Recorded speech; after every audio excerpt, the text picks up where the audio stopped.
Your voice counts. Your questions are answered. This is Observer AM.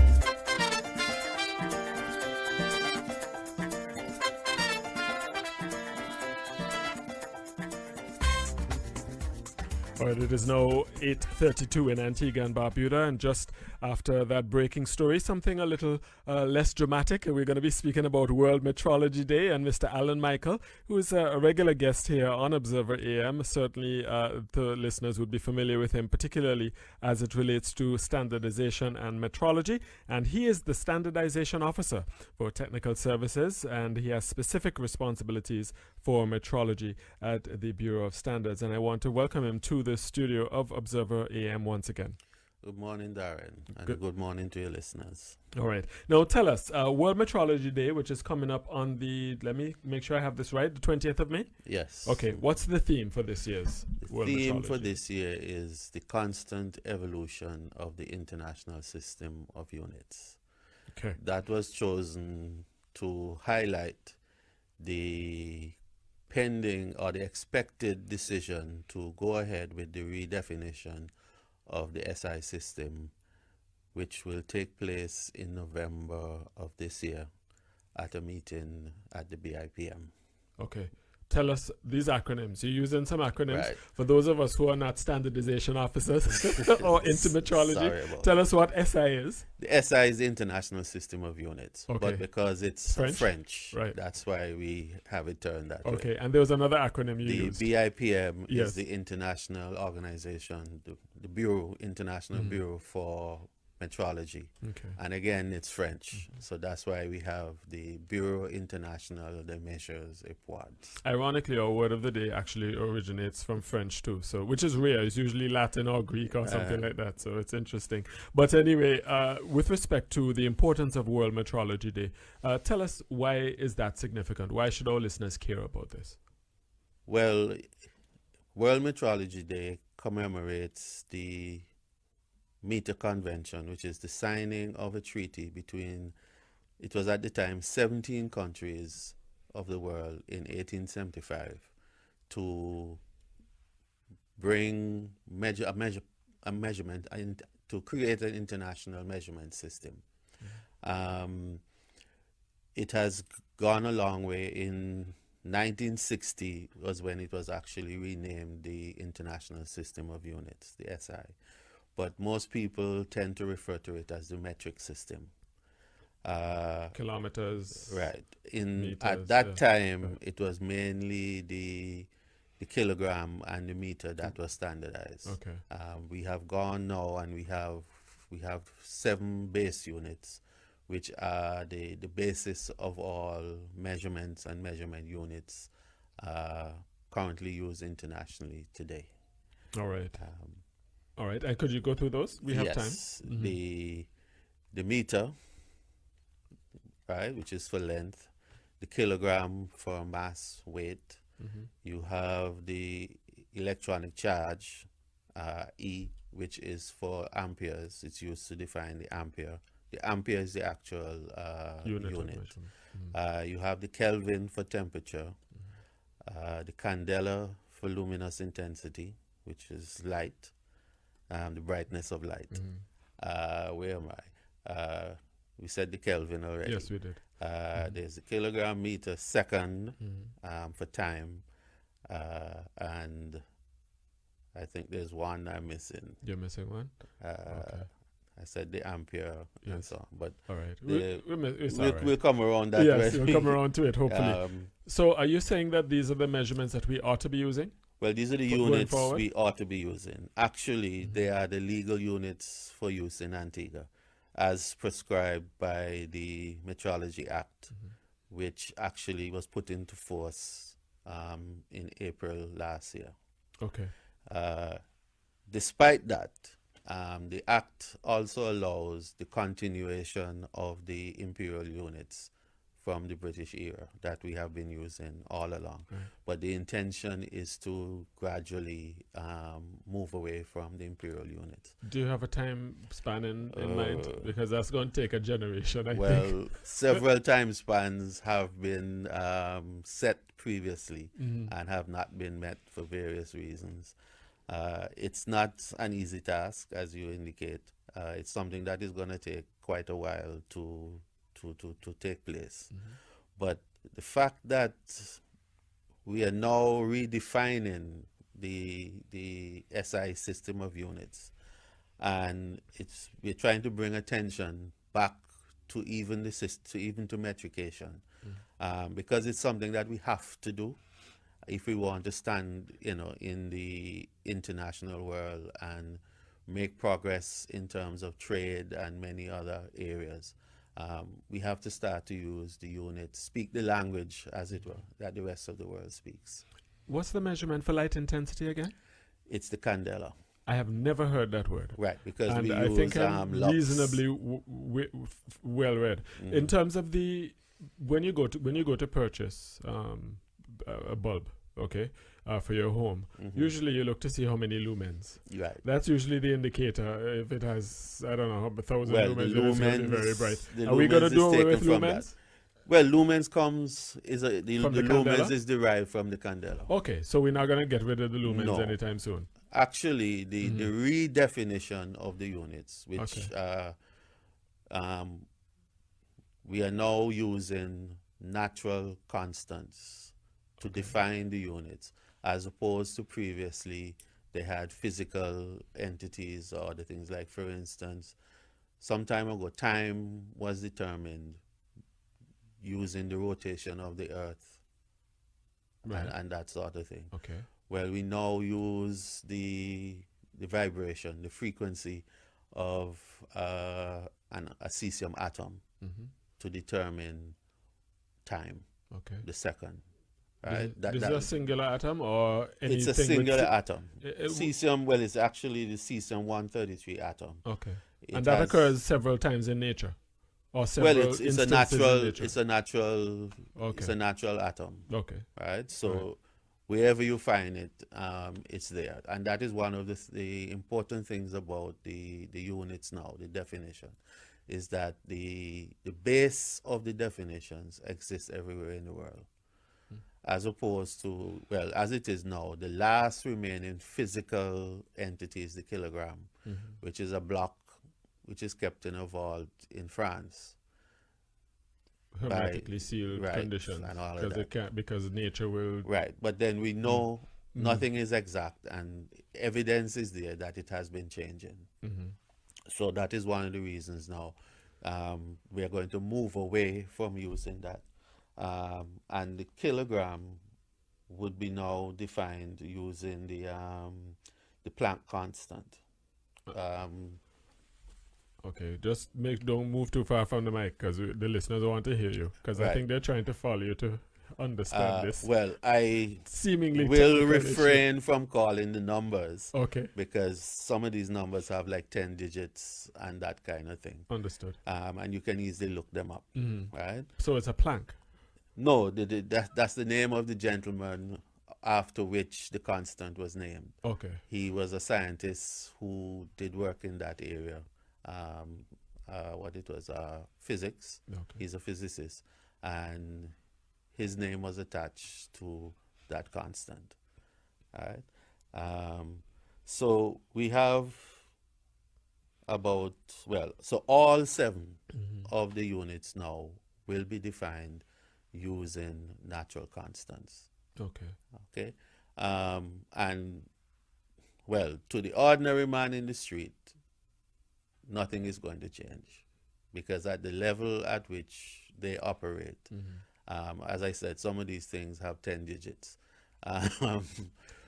It will not affect them directly, Right. but what will happen is that it opens up for research and invention, because we can measure more accurately. For example, as I indicated, the change from using the rotation of the earth to determine time. To the cesium Right. atom. That eventually brought into effect what we commonly now know as GPS. Mm. Right? So it's not totally unrelated. No. Because all our phones now come with GPS devices. And it's very common. Yeah. Right? So these advances in technology will eventually come down to the common person in the form of new inventions, new devices, and things like that that we will use. Question for you. There are people in Antigua and Barbuda, some of whom might very well be listening to the program, who would be concerned about all of this. Their day-to-day function depends on these issues. Who would those people be? Well, you'd more find in terms of the units and so on, you would find that people who are involved in science, academia and teaching, because you'd have to be teaching the base units, where they come from, how they're derived, and that sort of thing. And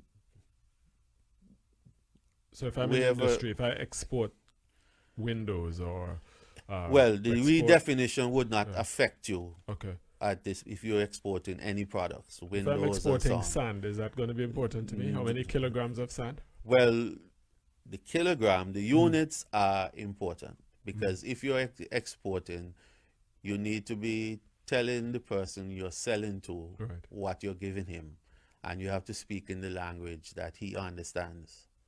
So there are persons, like, I'm sure if you go to Germany now and you take the average person from the street and ask them something about pounds, they will wonder what in the world you're talking about, because they would have never heard the term, right? They grew up all their life using kilograms.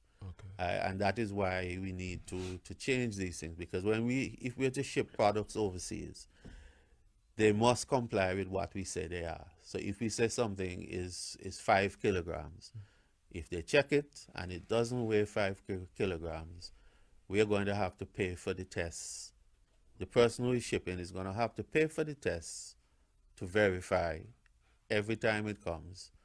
And so it's going to carry up the cost of the goods we're trying to sell and put us at a disadvantage on the market.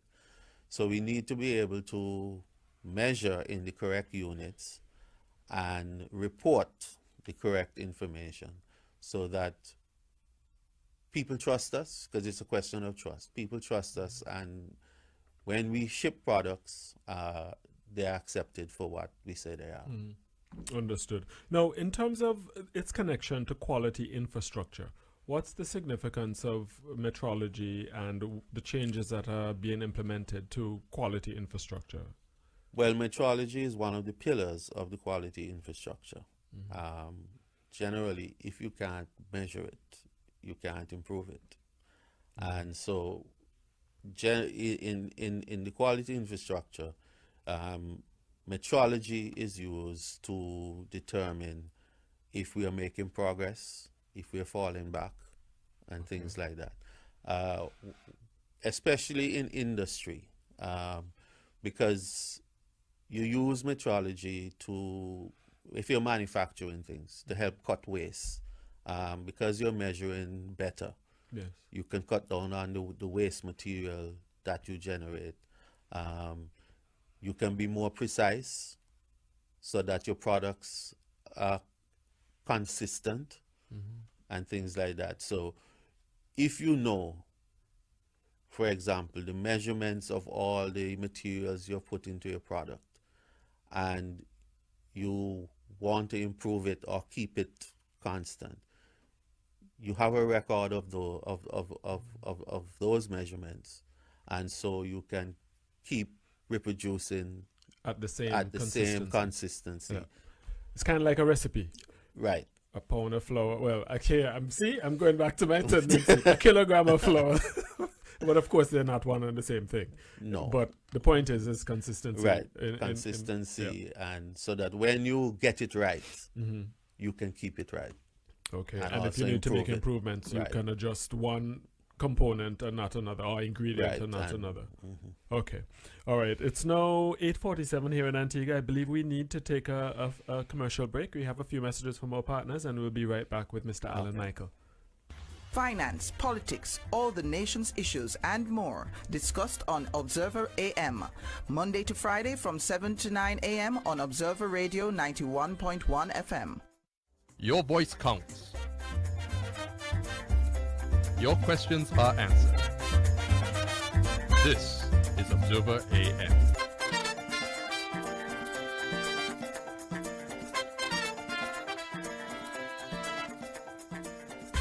It's now 10 minutes to 9 o'clock. I was waiting for the clock to turn over. 10 minutes to 9 o'clock here in Antigua and Barbuda. And we're in the final minutes of the program. And we have Mr. Alan Michael keeping our company here in studio. He's the Standardization Officer for Technical Service with responsibility for metrology. And he works at the Antigua Barbuda Bureau of Standards. And we're speaking about World Metrology Day, which is coming up in a matter of days, the 20th of May. And Mr. Michael, before we get into the main public activity that's going to be taking place, which you're going to let our listeners know about, what are some of the practical, or let me rephrase the question or put it this way. What are some, in terms of the transition to the the system in SI system. to the SI system, how is that going to be managed? Because as we were discussing during the break, I know how much I am in pounds. I don't know how much I am in kilograms, and I think that's probably safe to say for most people. Of course, I can Google it and do the quick conversion, but in terms of my inclination, somebody asked me how heavy I am. I'm going to say I am so and so. It depends, of course, on who asks. but, but I'm going to say so and so pounds. So in terms of managing the transition and public awareness, how is that going to be managed? Well, that is really an important point, because we are going to need the cooperation and the collaboration of all the affected stakeholders, the persons in industry, etc. For example, with scales, the instruments themselves, the modern scales, which are digital, will tend to be already calibrated in kilograms, and they use software to determine the other units. Okay. So they can function with different units, but they are generally calibrated using kilograms. And it's just a matter of pushing a button to switch from one to the other. So for persons like that, the transition from one to the other would just be a means of understanding the difference between the two units.